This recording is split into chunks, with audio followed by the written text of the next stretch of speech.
Hey, welcome to the Toadstead. And here we are in the schizophrenic shop. And what we're doing today was assembling this hot wire controller.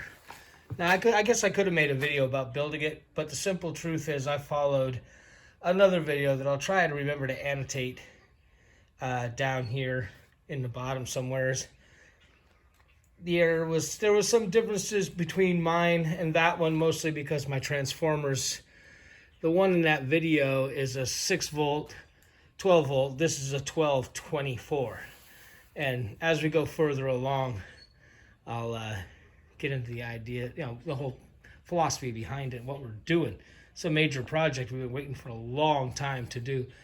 Well, that booger took me about 2 hours to put together, mostly because mine just had enough differences to than the video, where I had to be careful and figure stuff out. And as you can see here by the chunks, and down here I got a little piece of nichrome wire running between some alligators, some test clips and whatnot, and we just gave it a whirl. And I guess we could make it glow real quick. Listen carefully, you'll hear it buzz.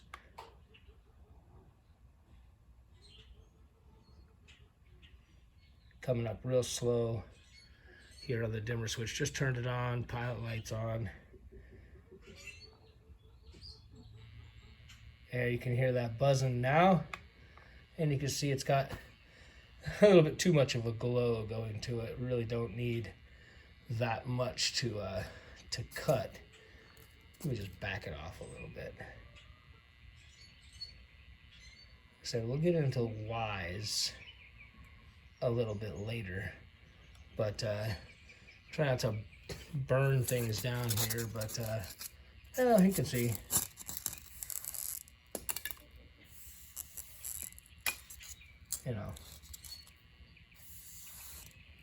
It cuts with very little effort.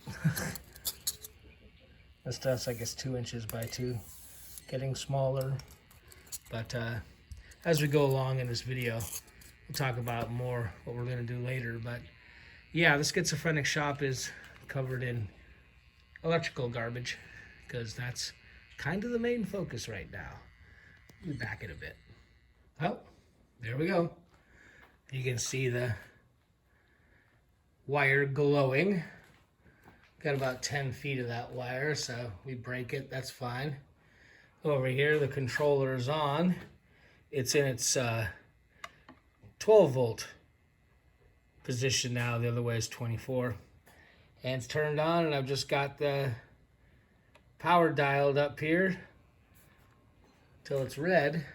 And what we're doing, I can't do this on camera, there's only one of me here, but we get these blocks from a friend of ours, and we've got, well, let's just say a few. And what we're gonna do is slice these into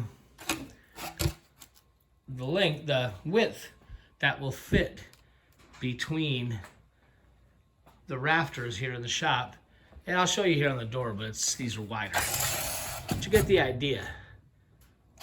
We're gonna glue them together and insulate them. And the first place we're gonna put them is up on the ceiling. We're gonna use some of these old boards we took out of an old mobile home as battens. And we'll see that as it goes along. But for now, this is just about the cutter. Scrap wood, little spring right here, because as you're cutting, it does move a little, and that spring kind of brings it back. I wish I could show you that, but you kind of get the idea. Let me see here, I got a piece down here. As we run it up against this part, little fence, and then as it cuts,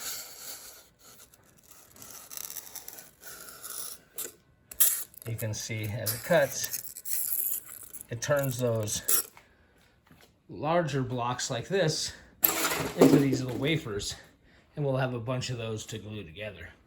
But if you go quickly, this will move. See it just move just a little bit there. And that spring just takes up that slack. And once you get going, moves along pretty good. So we're gonna go about cutting all these up, and we'll come back when we got a nice big pile there, and we'll tell you how things went.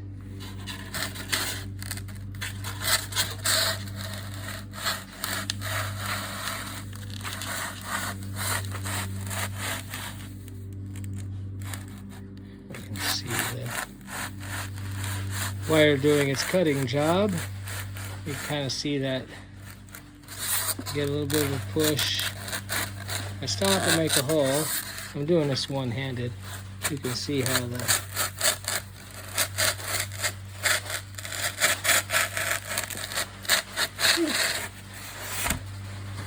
try one more cut here.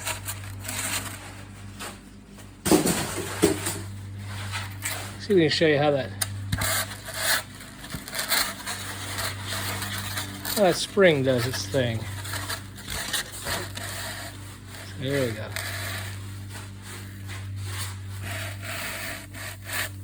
See, the spring is taking up the shock.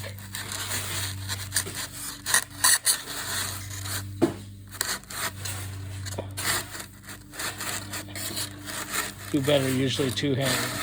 That gives you an idea.